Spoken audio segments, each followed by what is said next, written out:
Son illər əhalinin sosial müdafiəsinin gücləndirilməsi ilə bağlı aparılan müzakirələrdə ən çox diqqət çəkən mövzulardan biri də pensiyaçıların kommunal xərclərinə dövlət dəstəyinin göstərilməsi məsələsidir. Xüsusilə elektrik enerjisi, təbii qaz, su və digər kommunal xidmətlərin qiymətlərinin artdığı dövrlərdə yaşlı insanların maliyyə yükünün azaldılması daha da aktual mövzuya çevrilir. Bir çox vətəndaşı maraqlandıran əsas suallardan biri budur. Gələcəkdə Azərbaycanda da pensiyaçıların kommunal ödənişlərinin müəyyən hissəsi dövlət tərəfindən qarşılana bilərmi? Mütəxəssislərin fikrincə bu məsələ dünyanın bir çox ölkəsində artıq uzun illərdir tətbiq olunan sosial müdafiə mexanizmlərindən biridir. Beynəlxalq idarə etmə sistemləri üzrə mütəxəssis Hasif İbrahimovun sözlərinə görə müxtəlif dövlətlər yaşlı əhalinin rifahını artırmaq və onların gündəlik xərclərini azaltmaq məqsədilə fərqli dəstək proqramlarından istifadə edir. Beynəlxalq təcrübəyə nəzər saldıqda görmək olar ki, əksər ölkələr bütün pensiyaçıları deyil, əsasən az təminatlı və həssas kateqoriyaya aid olan şəxsləri bu proqramlarda yararlandırır. Məqsəd dövlət büdcəsinin imkanlarından daha səmərəli istifadə etmək və həqiqətən ehtiyacı olan insanlara dəstək göstərməkdir. Məsələn, Fransa və Almaniyada aşağı gəlirli pensiyaçılar üçün enerji və istilik xərclərinin müəyyən hissəsi dövlət tərəfindən subsidiyalaşdırılır. Bu ölkələrdə yardımın məbləği ailənin gəlir səviyyəsinə uyğun hesablanır. Beləliklə, maddi vəziyyəti zəif olan yaşlı insanlar kommunal xidmətlərin ödənişində daha az çətinlik yaşayırlar.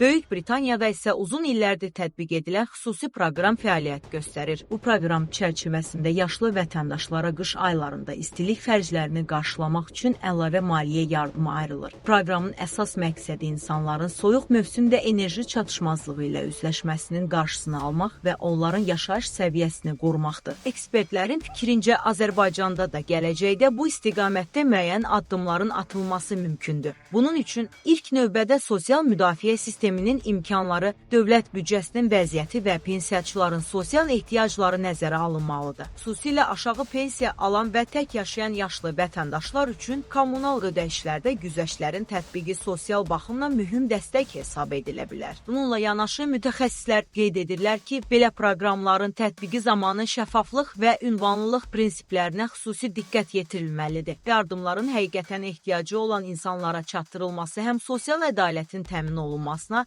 həm də dövlət vəsaitlərinin səmərəli istifadəsinə imkan yaradır. Hazırda Azərbaycanda pensiyaçıların kommunal xərclərinin dövlət tərəfindən tam şəkildə qarşılanması ilə bağlı rəsmi qərar mövcud deyil. Hazırda Azərbaycanda pensiyaçıların kommunal xərclərinin dövlət tərəfindən tam şəkildə qarşılanması ilə bağlı rəsmi qərar mövcud deyil. Lakin dünyada tətbiq olunan uğurlu təcrübələr göstərir ki, gələcəkdə bu istiqamətdə yeni sosial dəstək mexanizmlərinin yaradılması istisna deyil. Mövzu ilə bağlı müzakirələrin davam etməsi və əhalinin sosial rifahının artırılmasına yönələn təşəbbüslərin gündəmdə qalması, yaşlı insanların həyat şəraitinin yaxşılaşdırılması baxımından mühüm əhəmiyyət daşıyır. Sizcə Azərbaycanda aşağı gəlirli pensiyaçıların kommunal xərclərinin bir hissəsinin dövlət tərəfindən qarşılanması tətbiq edilməlidirmi? Fikirlərinizi şərhlərdə yaza bilərsiniz. Videonu bəyəndirməyi, paylaşmağı və kanalımıza abunə olmağı unutmayın. Yeni xəbərlər və maraqlı mövzularla yenidən görüşənədək.